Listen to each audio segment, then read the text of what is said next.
கோவை பெரியநாயக்கன் பாளையத்தில் பள்ளி விடுதியில் கேஸ் சிலிண்டர் தீர்ந்ததால் ஆசிரியர்களின் வற்புறுத்தலின் பேரில் விறகு உடைக்க மரம் ஏறிய மாணவர் எதிர்பாராத விதமாக 15 அடி உயரத்திலிருந்து தவறி விழுந்ததில் இடுப்பு எலும்பு முறிவு ஏற்பட்ட சம்பவம் பெரும் பரபரப்பை ஏற்படுத்தியுள்ளது. பெற்றோர் அளித்த புகாரின் பேரில் போலீசார் எடுத்த நடவடிக்கை என்ன? காலையில் ஒரு 9 மணி தூங்கிட்டு இருக்கும்போது அது விறகு பொருட்கள் கூப்பிட்டாங்க. நான் போகல, மறுபடியும் கூப்பிட்டாங்க. நான் நல்லா வரணும்னு சொல்லிட்டேன். அந்த மறுபடியும் கோச் வந்து கூப்பிட்டாரு, இந்த மாதிரி விறகு எடுக்கணும், மத்தியானம் சாப்பிட்றது சமைக்கணும் அப்படின்னு கூப்பிட்டு சொன்னாங்க. அதனால் நான் போனேன். மரத்துலேயே உடைக்கும் போது கீழே விழுந்துட்டேன்.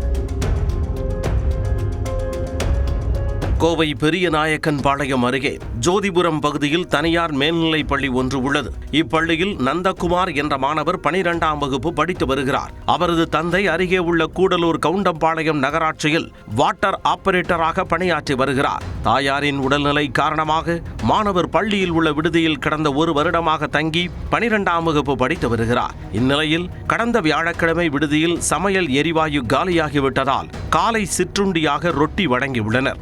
மதிய உணவுக்கு விறகு அடுப்பை பயன்படுத்தும் சூழல் ஏற்பட்டதால் மாணவர்களை அழைத்து அங்கிருந்த காய்ந்த மரங்களில் ஏறி விறகுகளை உடைக்குமாறு ஆசிரியர்கள் கூறியுள்ளனர். ராஜ்குமார், நந்தகுமார் உள்ளிட்ட சில மாணவர்கள் ஆசிரியர் கூறியதற்கிணங்க காய்ந்த கிளைகளை கொண்ட மரத்தில் எந்தவித பாதுகாப்பும் இன்றி ஏறியிருக்கின்றனர். காய்ந்த மரம் என்பதால் அதில் உள்ள கிளைகள் வலுவாக இல்லாமல் இருந்துள்ளது. அதில் கால் வைத்து ஏறிய மாணவர் நந்தகுமார் எதிர்பாராத விதமாக கிளை உடைந்ததில் சுமார் 15 அடி உயரத்தில் இருந்து கீழே விழுந்து படுகாயமடைந்தார். இந்த அசம்பாவித சம்பவத்தால் மாணவருக்கு இடுப்பு எலும்பு உடைந்துள்ளது. விபத்து நடந்து 1 மணி நேரம் அறைக்குள் வைத்து ஐஸ் கட்டிகளை வைத்து சரி செய்ய முயற்சி செய்துள்ளனர். அதையடுத்து மாணவருக்கு வலி அதிகமாகவே அங்கிருந்த காவலாளியிடம் வாகனத்தை பெற்று மாணவரை அழைத்துக் கொண்டு ஜோதிபுரம் பகுதியில் உள்ள தனியார் மருத்துவமனைக்கு அழைத்துச் சென்று சிகிச்சை அளித்து வருகின்றனர். அப்போ வண்டி போது எனக்கு தெரியும், பையன் கீழே வந்துட்டு ஆற்றுக்கு போகணும் எனக்கு கேட்டார் வண்டியை. அப்புறம் தான் வண்டியை சாய் கொடுத்தாங்க. அது இவங்க எனக்கு தெரியும். அப்புறம் மூஞ்சி பார்க்கல.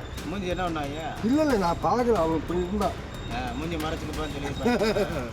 மேலும் மாணவர் விழுந்தது குறித்து பெற்றோருக்கு தகவல் தெரிவிக்கவில்லை என தெரிகிறது. பள்ளி அருகே இருந்தவர்கள் தெரிவித்த தகவலின் அடிப்படையில் அதிர்ந்து போன பெற்றோர் உடனே பள்ளிக்கு ஓடி வந்து பள்ளி நிர்வாகத்திடம் கேட்டுள்ளனர்.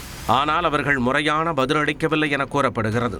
ஒரு 3 பேர் மரம் ஏறினதில் என்னோட பையன் மட்டும் கீழே விழுந்துட்டான். கீழே விழுந்தோன்னா ஃபஸ்ட்டு பேரண்ட்ஸ்க்கு இன்ஃபார்ம் பண்ணனா அது பண்ணலைங்க. தூக்கிட்டு போய் ஒரு ரூமில் போட்டு அவன் மயக்க நிலையில் இருந்திருக்கான். ஐஸ் கட்டி வச்சு ஒத்தரம் கொடுத்து பார்த்துருக்காங்க. திருப்பி ரொம்ப மயக்கம் தெரியாமல் இருக்கவும் அந்த வார்டன் ராஜ்குமாரும் இதுவும் பைக்கில் வாட்ச்மேனுக்கே தெரியாமல் கூப்பிட்டு வந்திருக்காங்க. இதையடுத்து பெரியநாயக்கன் பாளையம் காவல் நிலையத்தில் பெற்றோர் புகார் அளித்தனர். போலீசார் இது தொடர்பாக வழக்கு பதிவு செய்து விசாரணை நடத்தி வருகின்றனர். பள்ளி மாணவர்களை ஆபத்தான வேலைகளில் ஈடுபடுத்தக்கூடாது என ஆசிரியர்களுக்கு வலியுறுத்த வேண்டுமென பெற்றோர் உள்ளிட்ட பலரும் அரசுக்கு கோரிக்கை விடுத்துள்ளனர்.